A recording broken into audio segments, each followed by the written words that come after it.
Assalamualaikum warahmatullahi wabarakatuh. Selamat pagi siswa-siswi SMA N 4 Barabai, khususnya kelas 12. Bertemu kembali dengan Ibu Fikrah Zakiyah. Semoga kalian selalu sehat dan selalu semangat.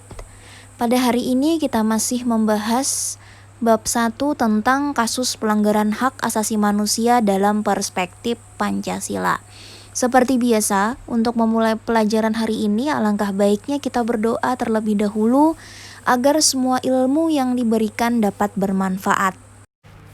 Hari ini kita akan membahas subbab kedua dan ketiga, yaitu kasus pelanggaran hak asasi manusia di Indonesia, dan ketiga, upaya penyelesaian kasus pelanggaran hak asasi manusia.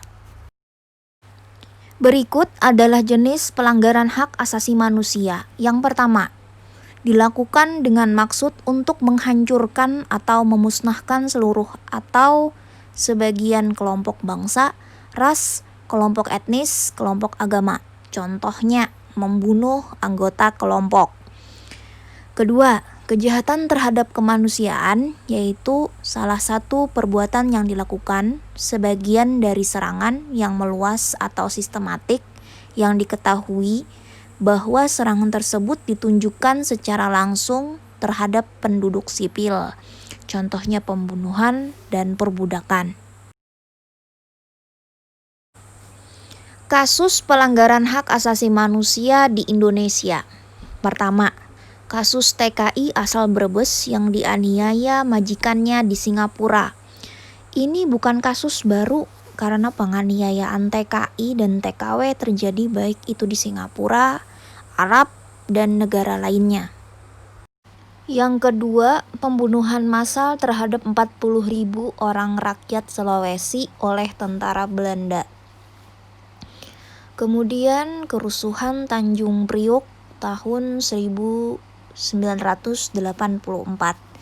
Kerusuhan ini disinyalir karena adanya tokoh agama yang ketika ia berceramah diduga merupakan provokasi dan mengancam kestabilan nasional. Berikutnya, penembakan mahasiswa Universitas Trisakti 1998.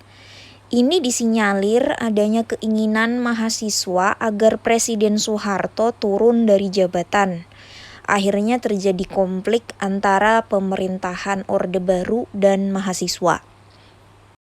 Berikutnya, tragedi Semanggi 1998. Terjadi karena adanya protes masyarakat terhadap pelaksanaan agenda sidang istimewa MPR yang mengakibatkan tewasnya warga sipil. Berikutnya adalah kasus pelanggaran hak asasi manusia internasional. Pertama, kejahatan genosida atau the crime of genocide. Contoh, My Lai pada 16 Maret 1968 di Vietnam.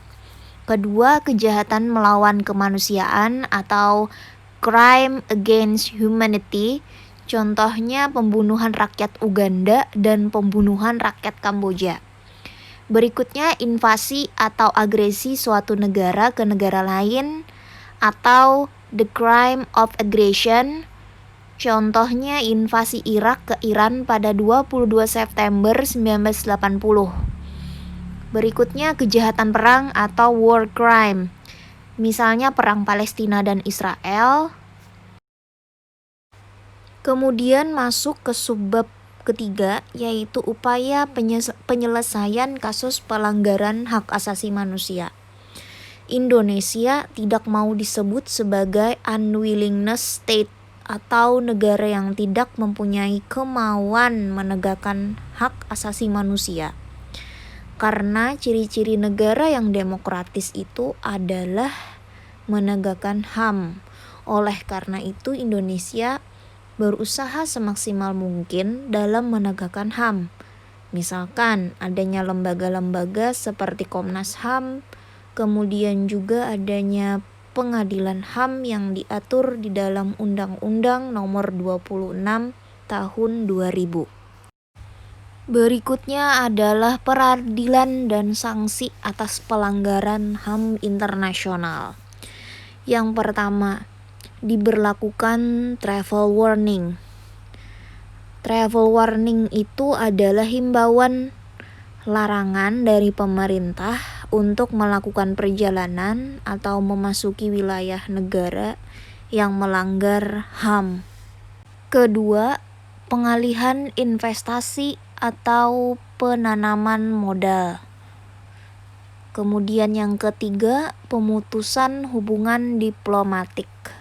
Hubungan diplomatik itu dibangun oleh dua negara, yang harapannya masing-masing negara mengutus seorang yang disebut sebagai diplomat untuk melakukan tanggung jawab dengan atas nama negara pengirim. Keempat, pengurangan bantuan ekonomi. Jelas sekali artinya bantuan ke negara si pelanggar HAM, ini bantuan ekonominya dikurangi. Berikutnya, pengurangan tingkat kerjasama. Dan yang keenam adalah pemboikotan produk ekspor. Pemboikotan itu adalah tindakan tidak ingin melakukan atau artinya tidak ingin menerima produk dari negara si pelanggar HAM. Kemudian embargo ekonomi. Embargo ekonomi ini merupakan kebijakan pemerintah suatu negara yang melarang adanya transaksi perdagangan apapun dengan negara si pelanggar HAM.